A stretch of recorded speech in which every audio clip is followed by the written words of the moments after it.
Baiklah, di sini kan Pak bukan bidang pencernaan, gejala penyakit umum pencernaan itu bagaimana? Oke, jadi gejala umum tentang pencernaan itu gejala-gejalanya banyak. Salah satu yang mendasar itu adalah yang pertama perut kembung. Nah, itu yang sering dikeluhkan pasien ke kita. Yang kedua nyeri perut. Yang ketiga mual dan muntah. Yang keempat, kadang-kadang pasien itu datang gejala umumnya itu lebih ke mengenai pola BAB, buang air besar yang kadang-kadang lama, bahkan 2 hari 3 hari, bahkan terus-terusan. Misalnya itu yang kalau misalnya terus-terusan yang kita sebut dengan yang namanya diare atau bahasa umumnya migrain. Nah, seperti itu. Itu gejala dasar, gejala umum kan? Pertanyaan kedua, bagaimana cara mendiagnosis penyakit pencernaan itu? Oke, cara mendiagnosis pencernaan itu yang pertama kita harus melakukan pemeriksaan fisik. Nah, pemeriksaan itu fisik banyak. Ada yang namanya kita lakukan palpasi, ada yang namanya kita auskultasi dulu perutnya. Nah, habis itu kita kalau misalnya saat ini diperlukan untuk uji stempel seperti pengambilan darah, ya kita lakukan. Kalau misalnya pun diperlukan untuk endoskopi, kita lakukan endoskopi, tergantung dari penyakitnya.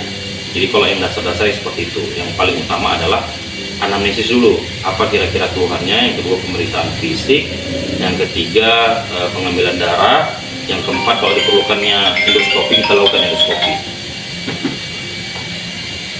Terus bagaimana pengaruh stres terhadap kesehatan pencernaan?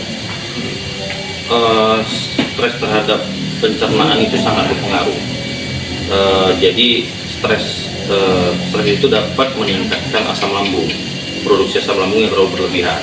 Nah, contohnya seperti mungkin adik-adik sekalian pernah lah yang namanya kalau lagi ujian itu pasti sesak ke kamar mandi, bolak-balik buang air besar, mencret lah kita bilang. Kadang-kadang juga stres itu berpengaruh bukan hanya di bagian pencernaan, tetapi organ-organ lain. Nah, kadang-kadang mau seperti mual muntah lah, seperti badan tuh oyong lah, jadi banyak, tapi berpengaruh besar pada pencernaan. Biasanya yang paling sering itu stres itu mengganggu pencernaan itu ya seperti diare, seperti itu. Pertanyaan keempat Pak, bagaimana penyalahgunaan alkohol dapat mempengaruhi sistem pencernaan?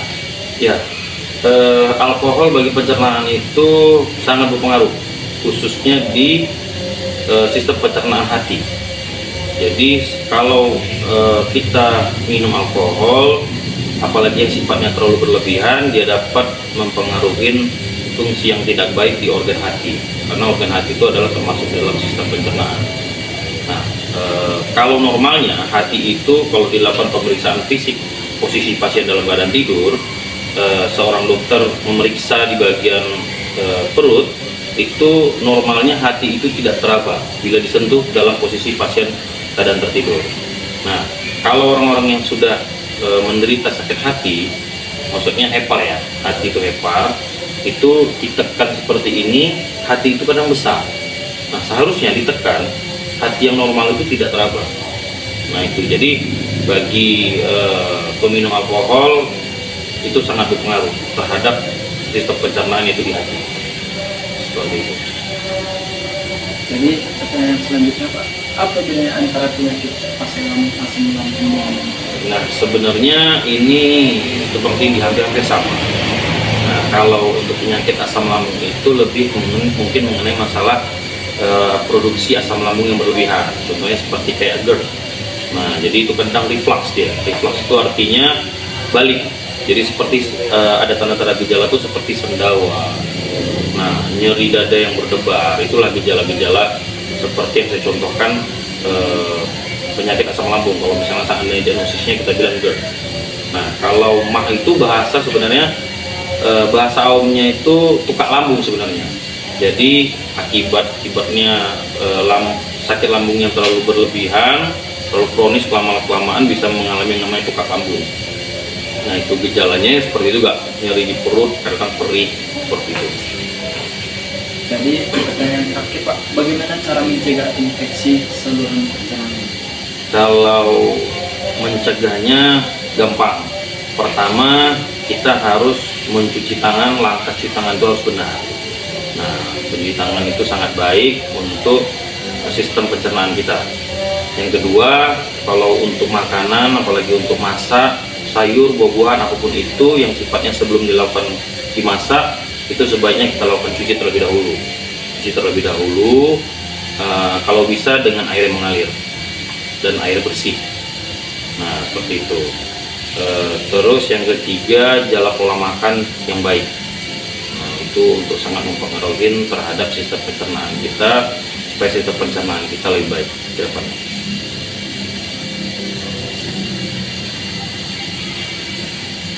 Dan selanjutnya Pak, Ya. apa itu yang dimaksud dengan diare? Diare itu adalah penyakit pencernaan dengan frekuensi buang air besar itu lebih dari 3 kali dalam sehari, dan konsistensi dari si tinjanya encer atau lembek. Nah, itulah yang pengertian dari diare. Pertanyaan selanjutnya, bagaimana cara penularan diare tersebut? Cara penularan diare itu biasanya ditularkan melewatin dari kontaminasi makanan ataupun minuman yang sudah terkontaminasi dari bakteri tersebut atau virus. Nah, jadi sehingga rantai penyakit itu dari makanan yang sudah terkontaminasi, terus habis itu kita makan, terus ditularkan, biasanya kadang-kadang terkena dengan tinja atau air seni dari orang yang terkena dengan penyakit tersebut.